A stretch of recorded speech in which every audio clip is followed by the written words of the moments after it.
অবশেষে অবশেষে আমি পৌঁছে গেলাম আমার অনেক অনেক ভালো লাগার একটা জায়গায়।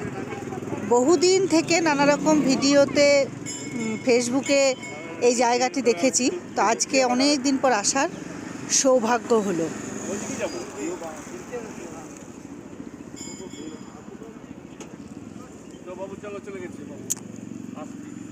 দেখে নাও বন্ধুরা, কোন জায়গায় এসেছি আমি, কোন জায়গার কথা বলছিলাম।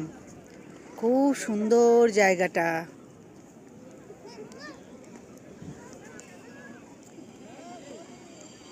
আদিযোগী, ব্যাঙ্গালোরের বিখ্যাত আদিযোগী টেম্পল। অপূর্ব সুন্দর ভিউ, পাহাড়ে ঘেরা পুরো জায়গাটা।